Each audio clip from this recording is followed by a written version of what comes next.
جب جب انسانیت جو ہے شرک کی دلدل میں گرفتار ہوگی، شیطان کے چنگل میں کی گرفت میں آئے گی، تو تب اللہ تعالیٰ جو ہے نا وہاں نور ہدایت بھیجتا رہے گا، تاکہ ان کو جو ہے نا اس چنگل سے، کیونکہ اللہ تعالیٰ اپنے بندوں سے بہت زیادہ محبت کرتا ہے. میں بار بار کہتا ہوں کہ اللہ تعالیٰ اپنے بندوں سے بہت زیادہ محبت کرتا ہے، اور وہ ان کو بخشنے کے بہانے ڈھونڈ.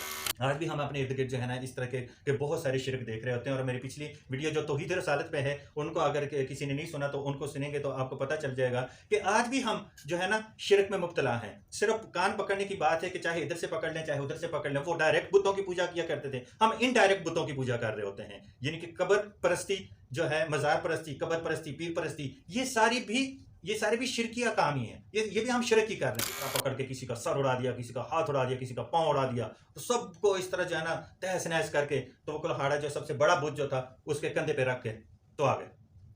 قوم جب واپس آئی انہوں نے آ کے دیکھا اور اپنے بت خانے میں گئے، وہاں جا کے دیکھا تو وہاں تو حشر نشر ہوا ہے. بت سارے ٹوٹے پھوڑے، کسی کا ہاتھ نہیں، کسی کا پاؤں نہیں، کسی کا پیر نہیں، کسی کا سر نہیں. تو پرتیش میں آ گئے. انہوں نے کہا جی ہمارے بتوں کے ساتھ یہ حشر کس نے کیا ہے؟ تو کچھ لوگوں نے جنہوں نے حضرت ابراہیم علیہ السلام سے سن رکھا تھا کہ وہ ان کی بتوں کی جو ہے نا حتک بھی کیا کہ بھئی آگ میرے خلیل کے لیے جو ہے نا وہ سلامتی والی بن جا، ٹھنڈی نہیں ہو جا. اگر ٹھنڈی ہوتی تو بہت زیادہ ٹھنڈی ہو جاتی، سلامتی والی بن جا. تو جیسے ہی حضرت ابراہیم علیہ السلام اس میں آگ میں کودے تو وہ اتنی سلامتی والی بن گئی کہ حضرت ابراہیم علیہ السلام کہتے ہیں کہ وہ جو 30 یا 40 روز جو وہ آگ کے اس لمبوں میں جو ہے نا حضرت ابراہیم علیہ السلام رہے، تو حضرت ابراہیم علیہ السلام کا یہ فرمان ہے کہ میری ساری زندگی میں وہ دن جو ہے نا وہ بڑے سکون کے گزرے ہیں جو میں آگ میں رہا. تو فرعون نے بری نیت سے جو ہے نا اس کی طرف لپکا. تو جیسے ہی لپکا تو اللہ تعالیٰ نے جو ہے نا اسی وقت حضرت سارہ علیہ السلام کی مدد کی. حضرت سارہ علیہ السلام نے دعا کی اور اللہ تعالیٰ نے اس کی مدد کی، اور جو ہے نا وہ بالکل شل ہو گیا. فرعون جو ہے وہ بالکل اس کے ہاتھ پاؤں نے کام کرنا چھوڑ دیا. اب وہ جب ہاتھ بڑھا ہے تو اس کے ہاتھ پاؤں کام کرنا چھوڑ دیں. اس نے حضرت سارہ علیہ السلام سے التجا کی کہ سارہ دیکھو تم میرے لیے دعا کرو تاکہ میں جو ہے نا میں ٹھیک ہو جاؤں، تو میں اب تمہاری طرف نہیں لپکوں گا. حضرت سارہ علیہ السلام نے دعا کی، وہ دوبارہ ٹھیک ہو گیا. جب دوبارہ ٹھیک ہو تو وہ پھر سارہ کی طرف لپکا، تو پھر اللہ تعالیٰ نے اس کو جو ہے نا جکڑ لیا اسی طرح. یعنی کہ یہ 3 دفعہ ہوا. اور جب 3 دفعہ ہوا تو اس نے ہاتھ جوڑ کے کہا کہ جی مجھے معاف کر دو، اور اپنے کرندوں کو اور اپنے سپاہیوں کو بلا کے کہا کہ میں نے تمہیں کہا تھا کہ کسی عورت کو لے کے اور تم جو ہے نا کسی جن کو میرے پاس لے آئے ہو. تو اس نے اپنی بیٹی ہاجرہ جو تھی، کچھ تو کہتے ہیں کہ وہ اس کی لونڈی تھی، لیکن ایکچولی وہ اس فرعون کی بیٹی تھی. اس نے اپنی بیٹی ہاجرہ کو سارہ کی خدمت کے لیے پیش کر دی اور اپنی جان چھڑائی اس سے، اور بہت سارا مال دولت بھی اس کے ساتھ جو ہے نا روانہ کی. اعوذ باللہ من الشیطان الرجیم، بسم اللہ الرحمن الرحیم. اللہم صلی علی محمد النبی الامی وعلی آلہ وسلم تسلیما. السلام علیکم ورحمۃ اللہ وبرکاتہ. ناظرین، جیسا کہ آپ کو معلوم ہے کہ ہمارا یہ سیرت النبی صلی اللہ علیہ وسلم کا یہ جو سلسلہ ہے یہ چل رہا ہے، اور اس میں ہم نے اپنے پہلے سیشن میں ہم نے توحید رسالت پہ بات کی، اور ابھی جو ہم نے لاسٹ اپنی جو لیکچر کیا وہ ہم نے کیا سیرت النبی صلی اللہ علیہ وسلم پر. اور اس میں جو عرب اقوام ہیں تو ان پہ جو ہے نا ہم نے تھوڑا سا عرب کی سرزمین کو، جزیرۃ العرب کو، اور اس میں عرب کی قومیں جو تھیں اس کو تھوڑا سا ڈسکس کیا.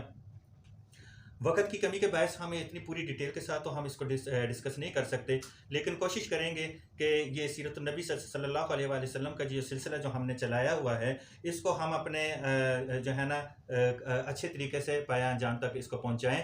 اور اس میں جو ضروری جو تاریخ کے کچھ حصے ہیں، کچھ واقعات ہیں، کچھ چیزیں جو ہیں اس کو ہم ڈسکس کرتے چلے جائیں، تاکہ قارئین کو یا ناظرین کو، جو ہمارے ویورز ہیں یا جو ہمارے جو لسنرز ہیں، جو سننے والے ہیں، ان کو پتہ چل جائے کہ نبی کریم صلی اللہ علیہ وسلم جس دور میں اور جس علاقے میں اور جس ماحول میں نبی کریم صلی اللہ علیہ وسلم نبی بنا کر مابعوث فرمائے گئے، تو اس وقت اس پورے علاقے کی سچویشن کیا تھی اور وہاں کس طرح کا ماحول جو ہے نا وہ بنا ہوا تھا. یہ ضروری ہوتا ہے کہ اگر ہم اس چیز کو ڈسکس نہیں کریں گے تو ہمیں پتہ نہیں چل رہا ہوگا کہ ایکچولی نبی کریم صلی اللہ علیہ وسلم کی بعثت کا مقصد جو ہے نا وہ کیا تھا. تو ابھی ہم بات کریں گے، آج کے اس لیکچر میں ہم بات کریں گے نبی کریم صلی اللہ علیہ وسلم کے جد امجد حضرت ابراہیم علیہ السلام کا. حضرت ابراہیم علیہ السلام جو ہے نا یہ تقریباً انبیاء کے جد امجد بھی ہیں، کیونکہ حضرت ابراہیم علیہ السلام کے بعد جتنا بھی نبوت کا سلسلہ شروع ہوا ہے وہ ساری حضرت ابراہیم علیہ السلام کی اولاد میں سے چونکہ شروع ہوا ہے، اور وہ سارے انبیاء نبی کریم صلی اللہ علیہ وسلم کی اولاد میں سے ہی ہیں، تو اس وجہ سے بھی انہیں جد امجد کا خطاب دیا جاتا ہے.